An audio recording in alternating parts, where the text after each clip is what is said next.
네, 오늘 함께 살펴볼 교리응답은 성찬에 대해 나누는 두 번째 주일인 제29주일 78문답과 79문답입니다. 시편 찬송 506쪽, 507쪽을 펼쳐주시기 바랍니다.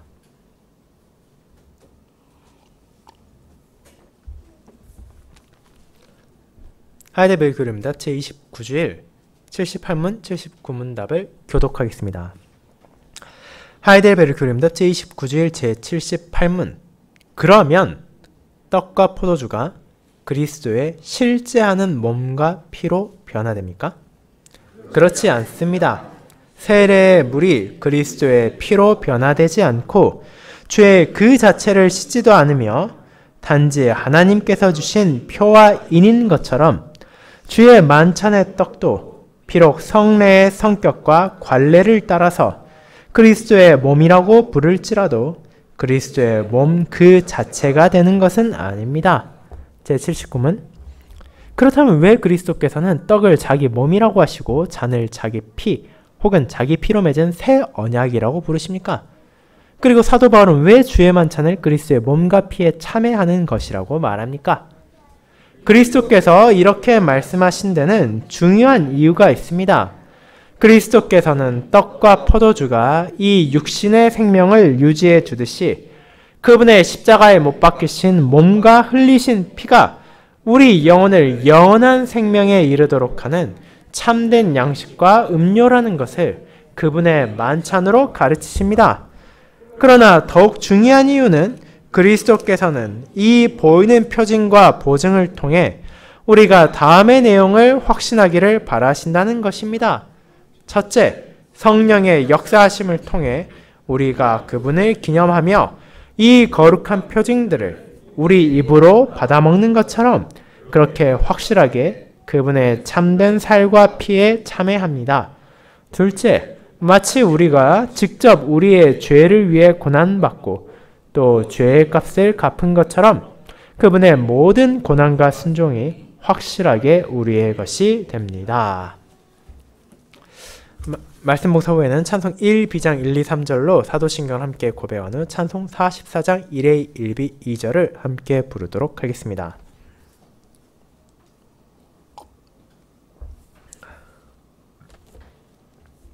사랑하는 주 예수 그리스도 안에 있는 형제 자매님들, 여러분이 식사를 위해 식당이나 혹은 마트에 있는 푸드코트를 가게 되면 그곳에서 어떤 메뉴를 제공하는지를 직관적으로 보여주는 음식의 모형들을 볼 때가 있을 것입니다. 그것은 우리로 하여금 어떤 음식이 더 먹음직스러워 보이는지, 또 그리고 그것이 어떻게 생겼고 양이 얼마나 되는지를 보여주는 역할을 가지고 있습니다. 그렇게 그 모형들이 가진 의미가 있지만 상식적인 사람이라면 그 모형을 꺼내서 먹으려고는 하진 않을 것입니다. 왜냐하면 그것이 가진 역할과 한계를 분명히 알고 있기 때문입니다. 그런 음식 모형들은 어디까지나 여러분이 실제로 식당에 들어가서 음식을 주문했을 때 나올 것이 어떤 것인지를 보여주는 표와 인으로서의 역할을 할 뿐이지 실제로 그것을 먹을 수 있는 것은 아니기 때문입니다. 그것을 무시하고 억지로 물어뜯는다 해도 어떤 도움도 되지 못하며 오히려 본인의 몸만 상할 것입니다. 그렇게 우리는 그와 같은 모형들의 제한된 역할을 인정하며 그 이상의 것을 기대하지는 않습니다. 그리고 그것은 우리가 살필 성례 가운데 하나인 주의 만찬에 있어서도 비슷한 의미를 가지고 있습니다. 주님께서 제정하셔서 그분의 백성들을 주신 이 성례는 오늘날에도 교회 안에 첨예한 논쟁들을 불러일으키고 있습니다. 다음 주에 다루게 될 누가 이 성례에 참여할 수 있는가만이 아니라 오늘 우리가 고백할 이 성찬의 본질이 무엇인지에 대한 내용 또한 타협할 수 없는 평행선을 달리는 주제 가운데 하나입니다. 루터파와 천주교를 비롯하여 적지 않은 사람들은 개혁교회나 장로교회와 동일해 보이는 성찬을 시행하면서도 그것의 본질을 전혀 다르게 이해하고 받아들이고 있기 때문입니다.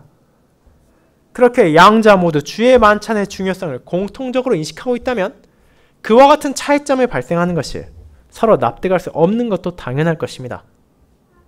그런 의미에서 오늘 우리가 살필 제29주일이 하나님의 말씀을 요약하여 전하는 성찬의 본질에 대한 진리는 이것이 처음 쓰였을 시기만이 아니라 오늘날에 저와 여러분에게도 필요한 내용입니다.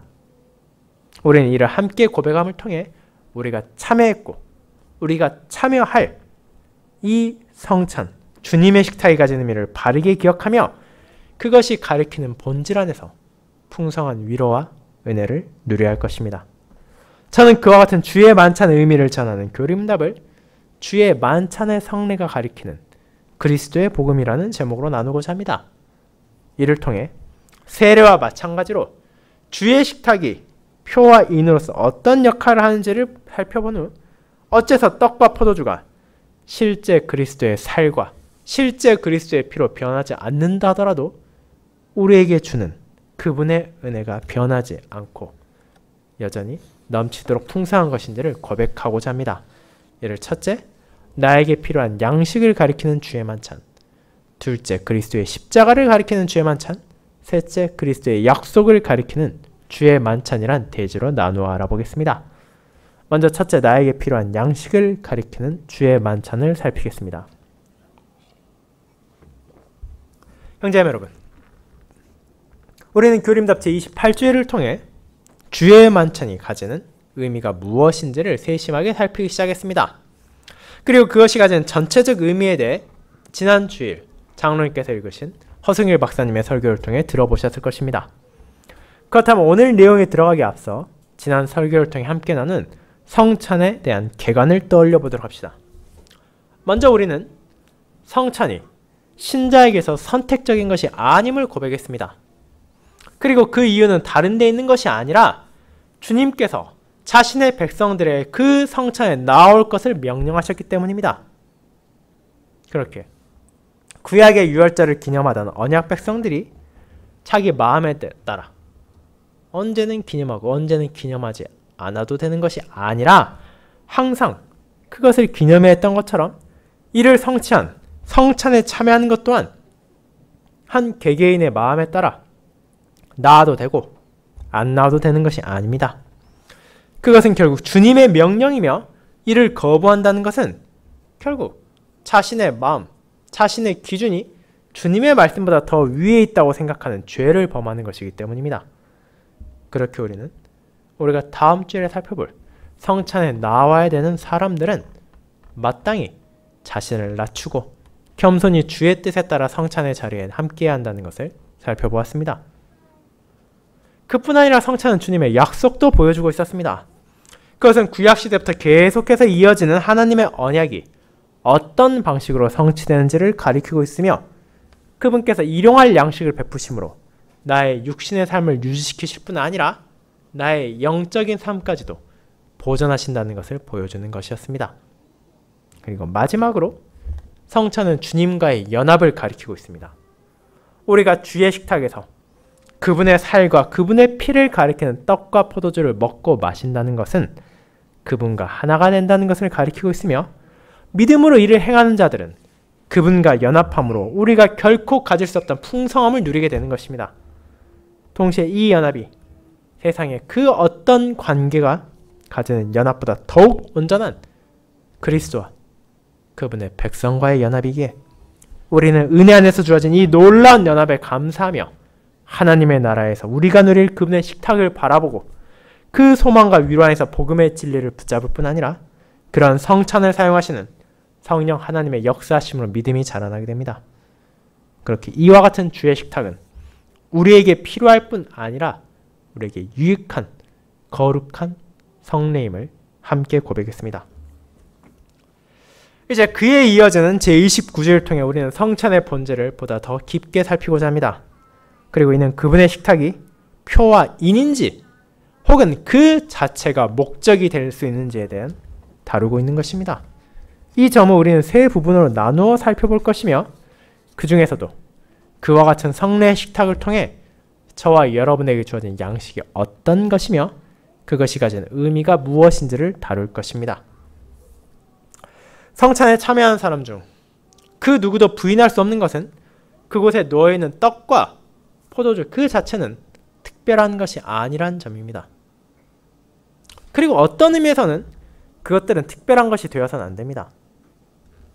물론 그 떡과 포도주는 다수의 사람들이 나눌 수 있기 위해 위생적이어야 하고 나름의 요건을 갖출 필요는 있겠지만 아주 소수의 사람들, 아주 부유하고 권력 있는 사람들만이 구할 수 있고 그런 사람들이나 먹고 마실 수 있는 귀한 음식과 음료를 주님께서 제자들에게 명하신 것이 아니기 때문입니다.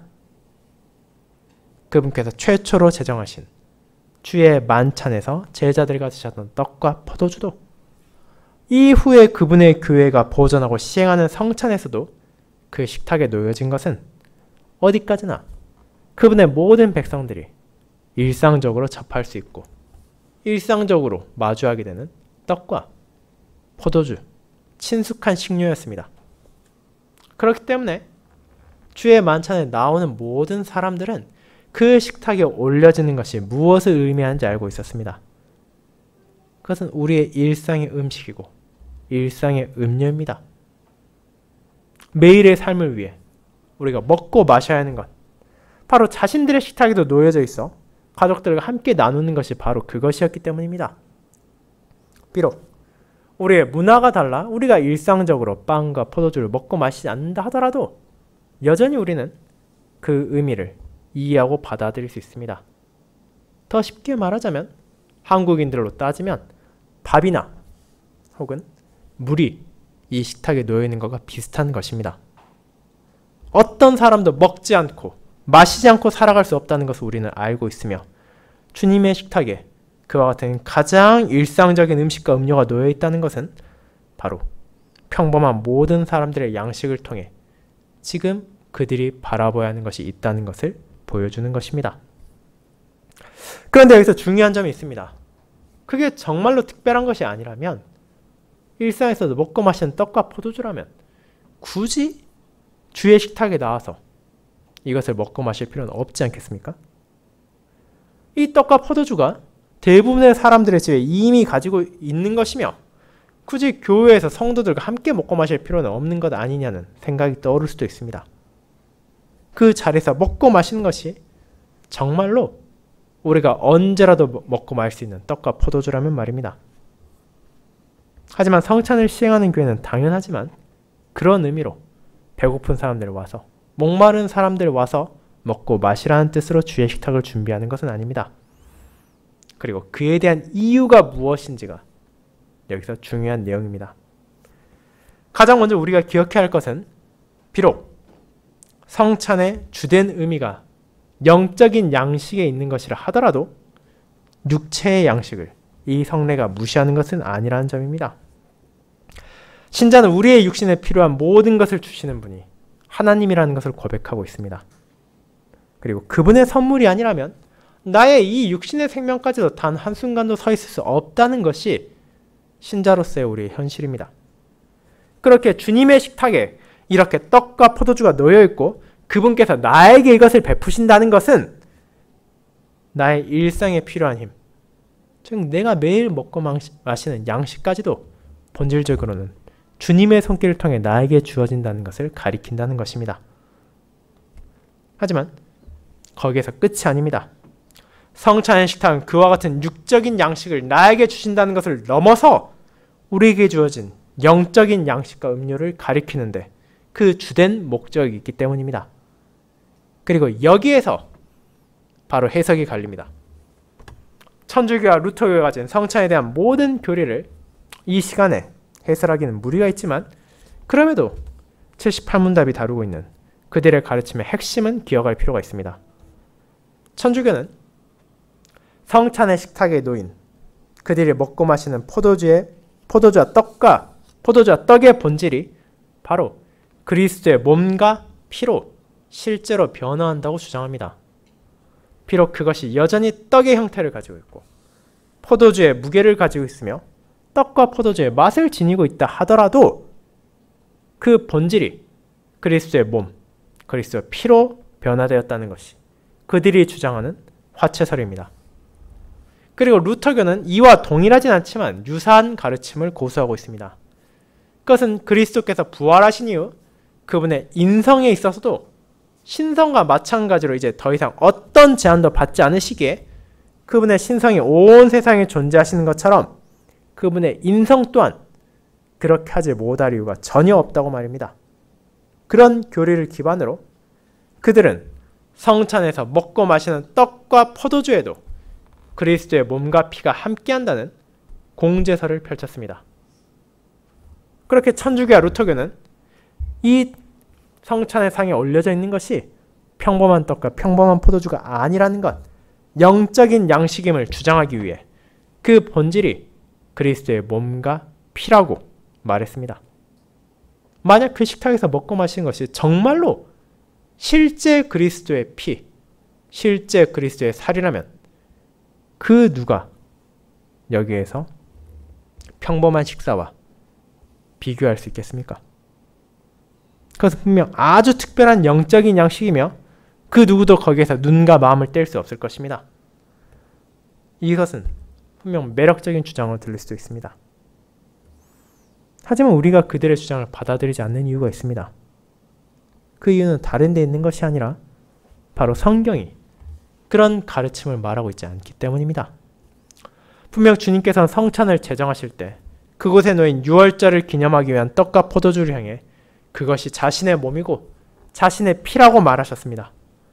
하지만 그것이 말 그대로의 직설법이 아니라 주님께서 종종 사용하시는 은유법이라는 것을 제자들은 이해하고 있었습니다.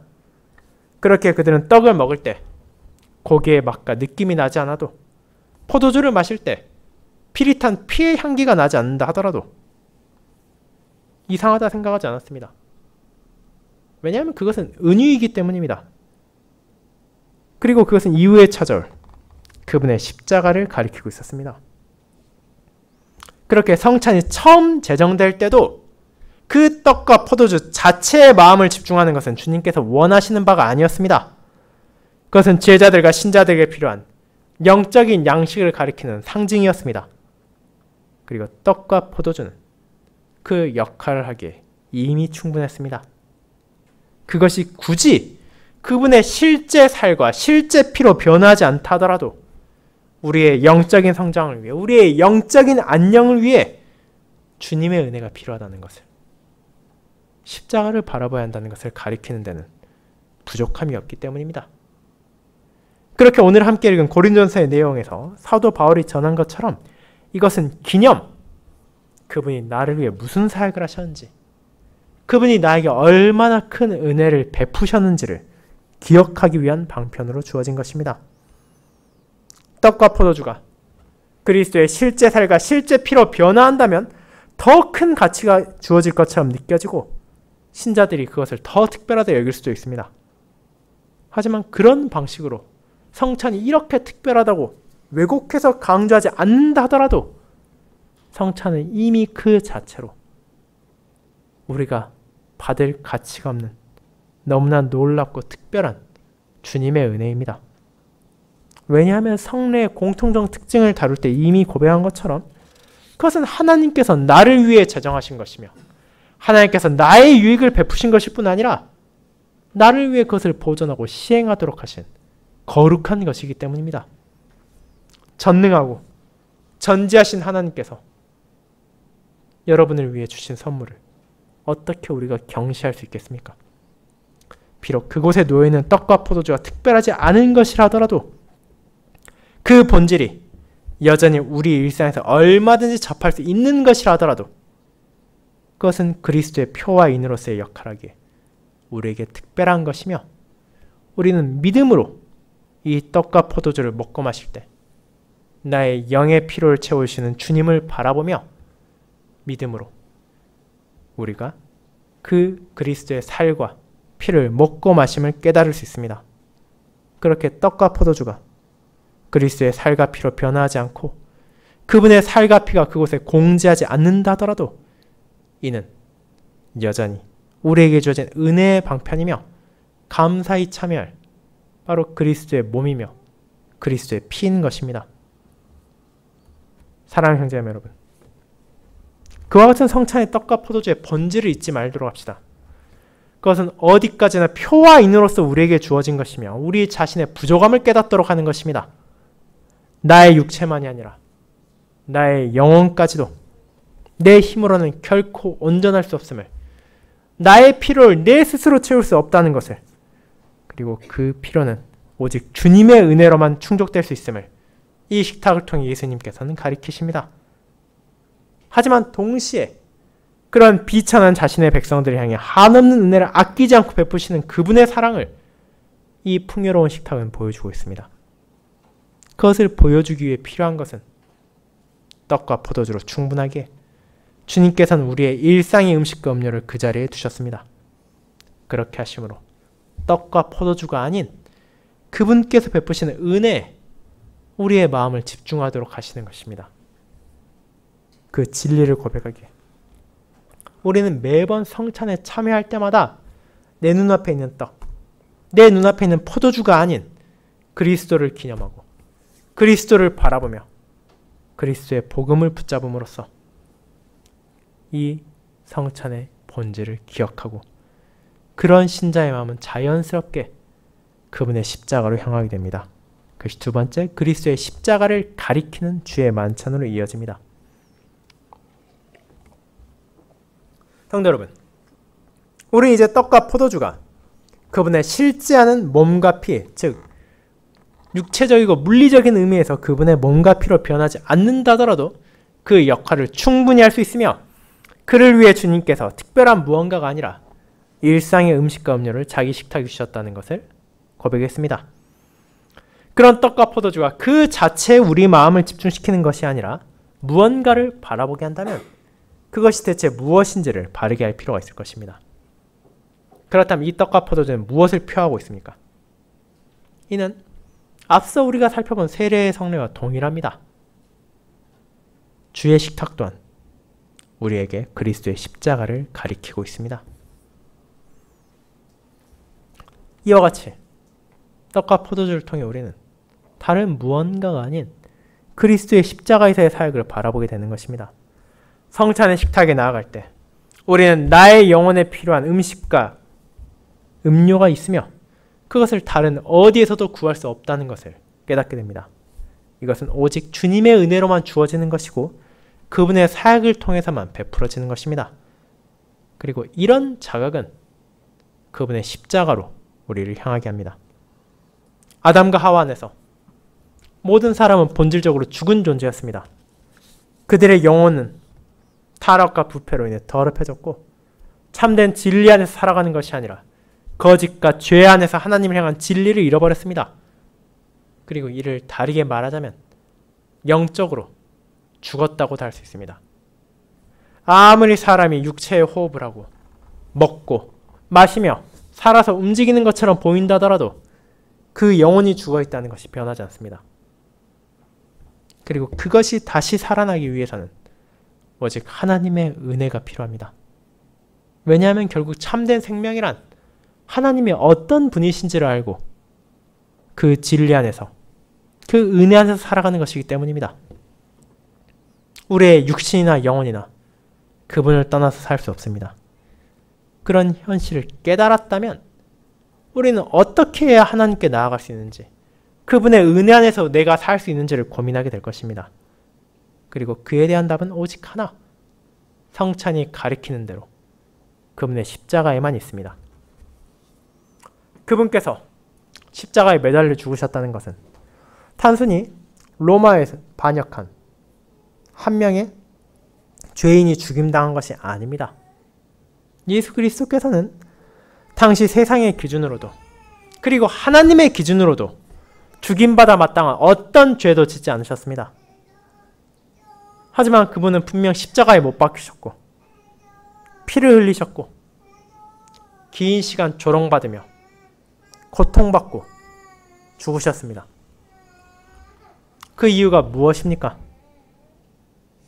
그것은 바로 저와 여러분의 생명을, 저와 여러분의 영혼을, 육신을 죽음에서 생명으로 건지기 위해서였습니다. 하늘아버지와 언약 백성의 온전한 화목을 막고 있던 그들의 죄에 대한 값을 스스로 치르기 위해 예수 그리스도께서는 자기의 목숨을 내어주셨고 극한의 고통 가운데 하나님의 공의로운 진노를 받아들이셨습니다. 그분께서 저주받으심으로 우리가 저주받지 않게 되었으며 그분께서 죽으심으로 우리가 살아날 수 있게 된 것입니다. 그 사실을 그분의 십자가가 보여주고 있으며 성찬의 떡과 포도주가 가리키고 있습니다. 그렇습니다. 저와 여러분의 육신의 삶을 유지하기 위해 떡과 포도주로 대표되는 이 땅에서의 먹을 것과 마실 것이 필요합니다. 하지만 우리 영혼을 죽음에서 생명으로 건지고 영원한 생명으로 인도하는 것은 오직 주님의 십자가의 은혜입니다. 우리는 그분의 은혜 안에서 내 몸과 영혼을 영원한 정죄로 심판하실 하나님의 공의가 그분의 못 박히신 몸과 그분의 흘리신 피 안에서 죄에 대한 값을 온전히 받으셨을 뿐 아니라 이제 그 죄를 더 이상 나에게 치르도록 하지 않으신다는 것을 깨닫게 되었습니다. 그 사실을 우리가 알게 되므로 우리는 그분의 은혜 안에서 살게 되고 죄로 기울어져서 내 영혼이 그분 안에서 생명으로 머물러 있게 되었음을 알게 되었습니다. 그 은혜 안에서 우리는 믿음이 자라가고 그 믿음으로 우리는 더욱더 주님을 향하게 됩니다. 그 사실을 성찬의 떡과 포도주가 가리키고 있습니다. 나의 모든 소망이, 나의 모든 기쁨이, 나의 모든 위로가 오직 저 그리스도의 십자가 위에만 있다고 말입니다. 사랑하는 성도 여러분, 그렇게 주님께 성찬을 제정하실 때 떡을 두고 자신의 몸이라 말하시고 포도주를 두고 자기의 피라 말하신 이유는 우리가 실제 그분의 살을 먹고 그분의 피를 마시라는 것이 아닙니다. 이는 우리가 믿음으로 살과 피를 가리키는 떡과 포도주를 먹고 마실 때 그분과의 연합을 누린다는 것이며 그 연합 안에서 나를 위해 죽으신 그리스도의 모든 은혜를 받는다는 것입니다. 나를 위한 그분의 모든 고난과 죽음, 나를 위한 그분의 의와 거룩, 죄 용서와 나를 위한 그분의 다스리심과 인도하심, 그 모든 것들이 그분의 지체가 된 이들에게 풍성하게 주어진다는 것을 성찬은 표하고 있습니다. 그와 같은 성찬에 참여할 때마다 우리는 이 성례의 본질이 우리 눈앞에 있는 식탁 그 자체에 있는 것이 아니라 그리스도 안에 있다는 것을 기억하고 그분의 십자가를 기념하며 나의 몸과 영혼의 영원한 생명을 위한 희생제사의 의미를 고백합니다. 그런 믿음으로 성찬에 나아간 이들은 자신들을 향한 그분의 약속의 확실함을 깨달으며 그 믿음을 더욱 자라나게 하시는 그분의 은혜에 감사하게 될 것입니다. 세 번째, 그리스도의 약속을 가리키는 주의 만찬입니다. 성도 여러분, 그렇게 성찬은 우리의 영혼을 위한 양식과 음료가 필요하다는 것, 그리고 그것이 오직 그리스도의 십자가를 통해서만 주어진다는 것을 알려주었습니다. 그렇다면 그런 성찬이 마지막으로 전하는 것은 무엇입니까? 이는 세례와 마찬가지로 주님의 십자가를 통해 주어지는 은혜가 확실히 바로 나에게도 주어진다는 것입니다. 이것이 떡과 포도주의 인으로서 전해집니다. 그것들은 분명한 표로서 그리스도의 십자가를 가리켰습니다. 하지만 동시에 인으로서 우리에게 주어지는 약속의 확실함을 보여주는 역할도 하고 있습니다. 그것이 어떤 방식으로 이루어지는지 여러분은 잘 알고 계십니다. 성찬을 시행할 때 주의 식탁에 나온 사람들은 그 식탁에 놓인 떡과 포도주가 실제한다는 것을 경험할 수 있습니다. 그것들은 우리의 눈으로 볼 수 있고 우리의 손으로 만질 수 있으며 입으로 먹고 마실 수 있습니다. 그뿐 아니라 아직 성찬에 참여하지 못하는 공적 신앙 고백이나 성인 세례를 받지 않아 회중석에 앉아있는 성도님이라 하더라도 그 성찬이 시행되는 모든 과정을 눈으로 보고 귀로 들을 수 있습니다. 그것들은 절대 환각이 아니고 허상이 아닙니다. 그렇게 우리는 떡과 포도주를 먹고 마실 때 그런 표와 인이 가리키고 인치는 것, 바로 그리스도의 십자가의 공로가 나의 것이 되었다는 약속의 확실함을 깨닫는 것입니다. 매주일 복음 설교를 통해 선포되는 하나님의 공의와 사랑이, 나를 위한 그분의 계획과 사역이, 나에게 주어질 영광스러운 미래의 약속이 확실하다는 것을 우리는 이 성찬의 인 안에서 붙잡습니다. 그리고 그것의 확실함이 나의 무언가에 근거를 두는 것이 아니라 나를 위해 자신을 바치시고 나를 위해 성찬을 제정하시며 나에게 그 성찬에 참여하도록 하신 주님께 있기에 우리는 이 떡과 포도주를 먹고 마실 때 그 약속을 신뢰하게 됩니다. 그것이 바로 주의 식탁이 우리에게 인쳐주는 그리스도의 복음, 하나님의 진리입니다. 그 모든 의미를 알고 있기에 사도 바울은 성찬의 식탁을 더럽힌 이들을 꾸짖습니다. 어떤 이들은 마치 그것이 육체의 허기와 갈증을 해결하는 자리인 것처럼 먼저 갖다 먹었고, 어떤 이들은 그런 성례를 기념하는 와중에도 파벌을 갈라 다투었습니다. 결국 이는 자신의 식탁을 기념하도록 하신 주님을 무시하는 것이고 형제 자매를 부끄럽게 만드는 죄악된 행동이기에 바울은 그런 이들을 강하게 꾸짖었습니다. 성찬은 일상의 식사 자리가 아니라 주님께서 교회에 주신 신자를 위한 표와 인을 나누는 자리이기 때문입니다.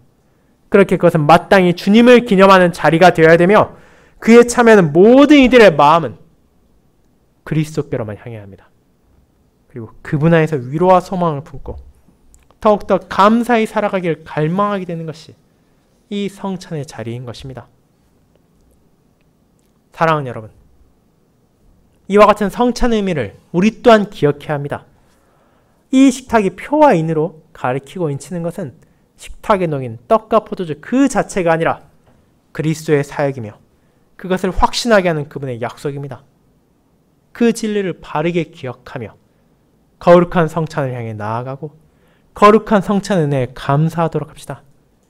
그리고 그 사역과 약속을 매주일 선포하는 복음 사역의 마음을 더욱 집중하여 지난 성찬을 통해 우리에게 주어진 하나님의 은혜 안에서 다음 성찬을 통해 베풀어진 주님의 사랑을 바라보며 그 모든 성찬을 통해 우리가 미리 맛보는 그리스도의 영광스러운 새로운 식탁, 아버지의 나라에서 우리와 함께할 그분의 식탁을 바라보도록 합시다.